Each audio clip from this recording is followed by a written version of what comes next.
Assalamualaikum warahmatullahi wabarakatuh. Perkenalkan, saya Rizky Alila dengan NIM 053535416 dari program studi Sistem Informasi UPBJJ Jakarta.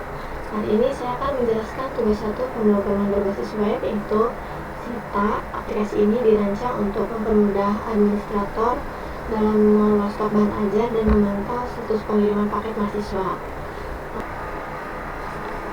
Langsung saja kita buka VS Code-nya. Karena di sini saya sudah membuat source kodenya, saya akan menjelaskan dari awal proses pembuatannya. Pertama, saya buat folder SITA, lalu di bawahnya saya buat file index.html, dashboard.html, tracking.html, stock.html. Lalu di bawah folder SITA praktik kita juga buat folder JS yang berisi file data.js dan script.js.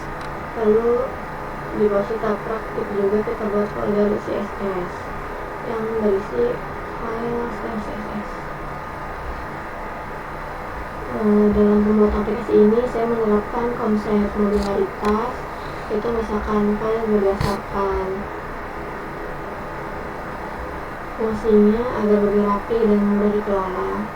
File HTML seperti index.html, dashboard.html, tracking.html, stock.html digunakan sebagai struktur utama tampilan. Kemudian style CSS digunakan untuk mengatur desain dan tampilan visual. Sementara itu data.js berfungsi sebagai tempat penyimpanan data sementara, dan script.js digunakan untuk mengatur logika atau proses verifikasi. Struktur HTML juga dibuat secara semantik dengan menggunakan teks seperti header, main, dan section, sehingga kode lebih terstruktur, mudah dibaca, dan sesuai dengan standar pengembangan web modern.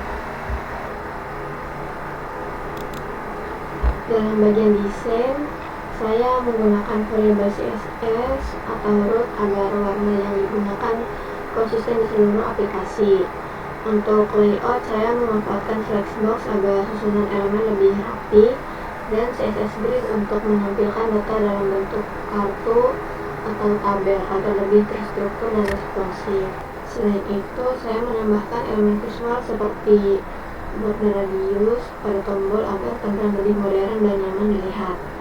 Saya juga membuat fitur greeting yang berubah secara otomatis berdasarkan waktu pagi, siang, sore, atau malam, sehingga memberikan kesan lebih interaktif dan personal bagi pengguna. Lalu pada bagian JavaScript digunakan untuk membuat aplikasi menjadi interaktif melalui manipulasi di OM. Contohnya data bahan ajar tidak ditulis langsung di HTML, melainkan diambil dari file data.js dan ditampilkan secara otomatis menggunakan JavaScript. Selain itu, saya membuat beberapa fitur interaktif seperti pencarian data tracking berdasarkan nomor DO, secara fitur laporan yang hanya muncul saat dibutuhkan.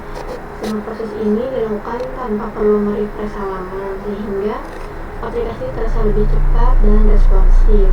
Lalu untuk meningkatkan kenyamanan dan keamanan pengguna, saya menambahkan fitur validasi. Contohnya, jika pengguna belum login, maka sistem akan otomatis mengarahkan kembali ke halaman login menggunakan fungsi protect page. Selain itu, jika terjadi kesalahan seperti login gagal atau data tidak ditemukan, sistem akan memberikan pesan peringatan berupa alert agar pengguna mengetahui apa yang terjadi. Saya memilih struktur seperti ini karena lebih mudah dikembangkan ke depannya. Dengan memisahkan data di data.js, jika ada penambahan data baru, saya tidak perlu mengubah HTML, cukup memperbarui satu file saja. Penggunaan local storage juga membantu menjaga sesi login agar pengguna tidak perlu login ulang selama masih menggunakan aplikasi. Secara keseluruhan, aplikasi ini merupakan implementasi dari penggabungan HTML, CSS dan JavaScript untuk membuat sistem yang sederhana namun fungsional dalam pengelolaan bahan ajar.